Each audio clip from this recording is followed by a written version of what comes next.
Els Pirineus de Catalunya són un espai que concentren tot el que és important per mi en aquesta vida. I és un t'aixeques pel matí i dius, quina sort, no?, d'estar aquí. Les grans ciutats et fan molt tenir una visió focalitzada, mentre que els espais oberts és més angular. És que és espectacular, ja només el silenci, el ritme de vida. No ho fem aquí slowly, aquí fem les coses a plairet.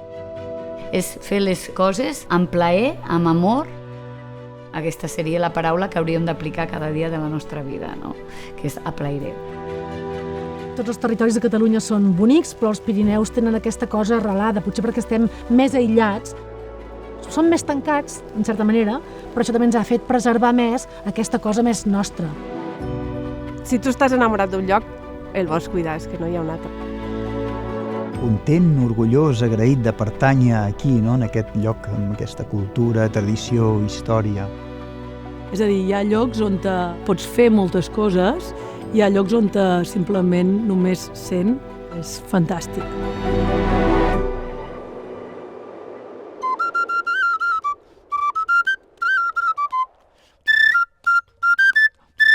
El Pirineu, les cançons, la dansa, explica un món de muntanya. Parlen d'històries que passaven aquí. Que moltes vegades feien enamorar a les persones després al poble.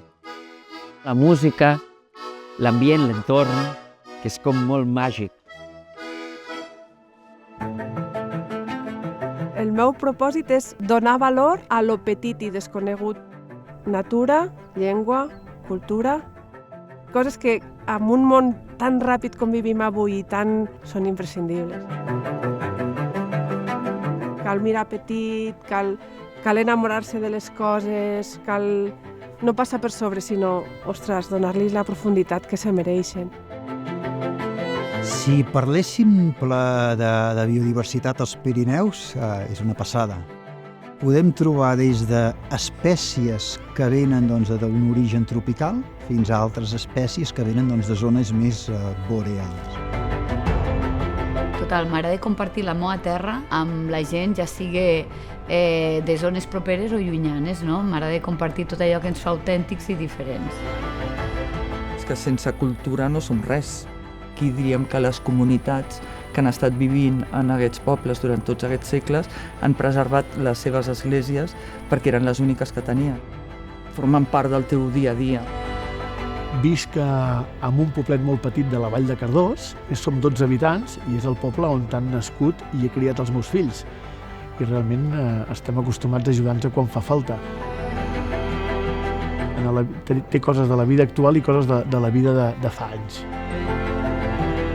Llavors, nosaltres sempre diem que aquestes pedres les ha tocades milers de persones al llarg de la història, però són com una catedral, que al llarg de tota la història les diferents generacions les han anat arreglant, perquè eren necessàries per aguantar aquesta terra. Puc moure'n en el medi natural tot l'any i d'una forma extraordinària. Puc desenvolupar totes les activitats que són de riu, de muntanya, esquiar, córrer, anar en bicicleta, caminar. Ens agrada explicar la versió més bona dels Pirineus, la versió que ens apassiona, la versió local. És a dir, buscar racons, conèixer la gent i la forma en la que vivim aquí, sí? Que no sigui només faig una activitat i marxo, sinó ens agrada molt explicar el Pirineu del que ens hem enamorat.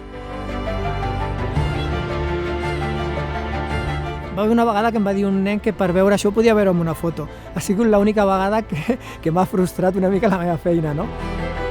Concretament va ser aquí a la Via Ferrata, quan van arribar i van veure la Vall de Núria des d'aquí nevada. Llavors va dir, vale, no, millor veure-ho així que no en foto.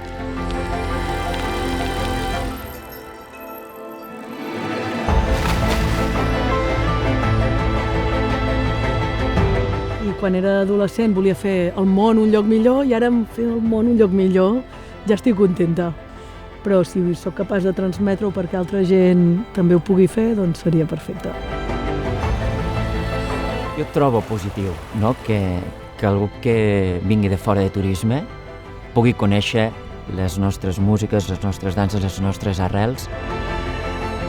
Fas que aquella persona connecti més ràpidament amb el català, amb el Pirineu i amb el territori. I és tan maco. Tan maco. Sí, sí.